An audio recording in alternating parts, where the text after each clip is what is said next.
ബലാത്സംഗ കേസിൽ രാഹുൽ മാങ്കൂട്ടത്തിന് ഇന്ന് നിർണായകം. മുൻകൂർ ജാമ്യാപേക്ഷ ഹൈക്കോടതി ഇന്ന് പരിഗണിക്കും. ബലാത്സംഗ കുറ്റം നിലനിൽക്കില്ലെന്നും വാദം സാധൂകരിക്കാനായില്ലെങ്കിൽ കീഴടങ്ങാമെന്നുമാണ് ജാമ്യാപേക്ഷയിൽ പറയുന്നത്.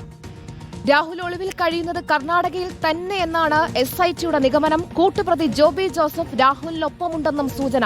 രാഹുലിനെതിരായ പരാതിയിൽ കുറ്റകൃത്യം നടന്ന സ്ഥലങ്ങൾ കണ്ടെത്താനും നീക്കം. അതേസമയം അതിജീവിതയെ അധിക്ഷേപിച്ച കേസിൽ രാഹുൽ ഈശ്വറിന്റെ ജാമ്യാപേക്ഷ ഇന്ന് Thiruvananthapuram additional chief judicial magistrate കോടതി പരിഗണിക്കും. ഞങ്ങളുടെ പ്രതികളായ ശ്യാം ദേവരാജും TV പ്രസാദും ചേരുന്നു. ആദ്യം ശ്യാം ദേവരാജിലേക്ക്. ശ്യാം, ഇന്നിപ്പോൾ രാഹുൽ മാങ്കൂട്ടത്തിലിന്റെ മുൻകൂർ ജാമ്യാപേക്ഷ ഹൈക്കോടതി പരിഗണിക്കുകയാണ്. 10 ദിവസമായി രാഹുൽ മാങ്കൂട്ടത്തിൽ ഒളിവിലാണ്. ഇന്നലെ ജാമ്യാപേക്ഷ സമർപ്പിക്കുമ്പോൾ പലതരത്തിലുള്ള വാദങ്ങളാണ് രാഹുൽ കോടതിയിൽ സമർപ്പിച്ച ഈ ഹർജിയിൽ പറഞ്ഞിരുന്നത്. എപ്പോഴാണ് ജാമ്യാപേക്ഷ പരിഗണിക്കുന്നത്? കോടതിയിൽ നിന്ന് എന്തൊക്കെ പ്രതീക്ഷിക്കാമെന്ന്? Haripriya, good morning. ഇന്ന് രാഹുൽ മാങ്കൂട്ടത്തിലിനെ സംബന്ധിച്ച ഒരു നിർണായകമായ ദിവസമാണ്. നേരത്തെ തിരുവനന്തപുരം പ്രിൻസിപ്പൽ സെഷൻസ് കോടതിയാണ് ഈ ബലാത്സംഗ കേസിൽ രാഹുൽ മാങ്കൂട്ടത്തിലിന്റെ മുൻകൂർ ജാമ്യാപേക്ഷ തള്ളിയത്. തുടർന്നാണ് അപ്പീലുമായി രാഹുൽ മാങ്കൂട്ടത്തിൽ ഇന്നലെ ഹൈക്കോടതിയെ സമീപിച്ചത്.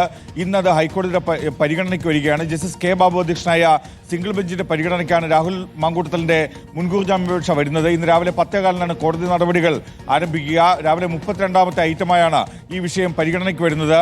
ഇന്നിത് പരിഗണിക്കുമ്പോൾ ഒരുപക്ഷെ അറസ്റ്റ് തടയണമെന്ന ആവശ്യം ഉന്നയിക്കുമോ എന്നതാണ്, രാഹുൽ മാങ്കൂട്ടത്തിലിന്റെ അഭിഭാഷകൻ അത്തരമൊരു ആവശ്യം ഉന്നയിക്കുമോ എന്നതാണ് ഏറ്റവും പ്രധാനപ്പെട്ട കാര്യം.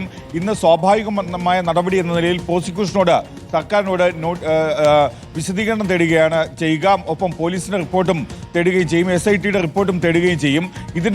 തുടർന്ന് ഈ ജാമ്യാപേക്ഷ മറ്റൊരു ദിവസം പരിഗണിക്കാൻ വേണ്ടി മാറ്റുകയും ചെയ്യും. ഇടക്കാല ആശ്വാസം എന്ന നിലയിൽ അറസ്റ്റ് തടയുന്ന നടപടി ഉണ്ടാകുമോ എന്നതാണ് ഇന്നത്തെ കോടതി നടപടിക്രമങ്ങളിൽ ഏറ്റവും പ്രധാനപ്പെട്ട കാര്യം.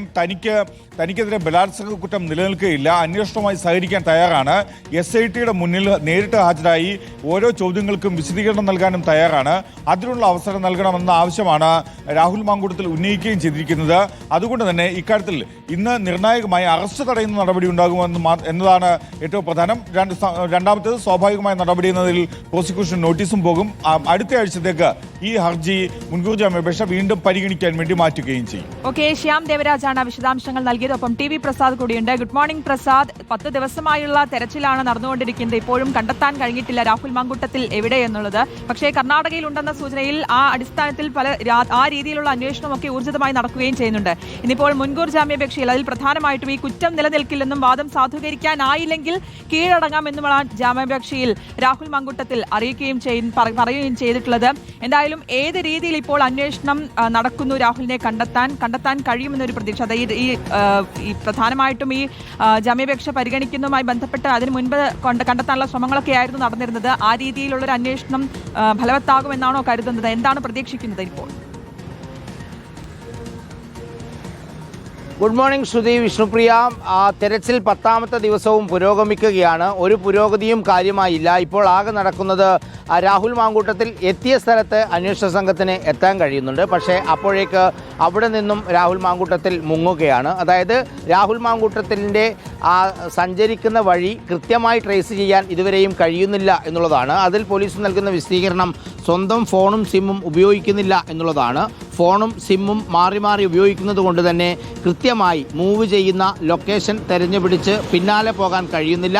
പക്ഷേ കണ്ടെത്തി വരുമ്പോഴേക്ക് അവിടെ നിന്ന് മാറിപ്പോകുന്ന രീതിയാണ് ഇപ്പോഴുള്ളത്. എന്തായാലും 10 ദിവസമായി പിടിക്കാൻ കഴിയാത്തത് ഇനിയിപ്പോൾ കോൺഗ്രസും സർക്കാരിനെതിരെ ഒരായുധമാക്കുകയാണ്. എന്തുകൊണ്ട് പോലീസിന് അത് കഴിയുന്നില്ല എന്നുള്ളതാണ് ഉയരുന്ന പ്രധാനപ്പെട്ട ചോദ്യം. എന്തുകൊണ്ട് ഇത്രയും ദിവസമായി പിടിക്കാൻ കഴിയുന്നില്ല എന്നുള്ളത് അക്ഷരാർത്ഥത്തിൽ ഇത് കേരള പോലീസിന് നാണക്കേട് തന്നെയാണ്. 10 ദിവസമായി എന്നുള്ളതാണ്.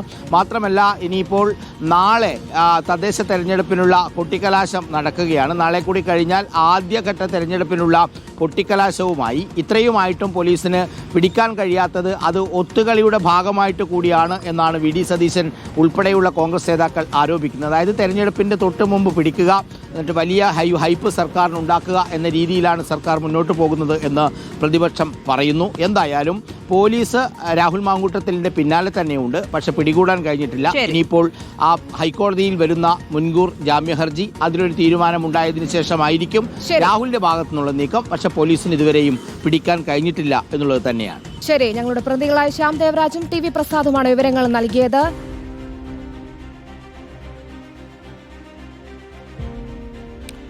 പ്രസാദ് രാഹുൽ ഈശ്വറിന്റെ മുൻകൂർ ജാമ്യാപേക്ഷ ഇന്ന് Thiruvananthapuram additional chief judicial magistrate കോടതി പരിഗണിക്കുന്നുണ്ട്.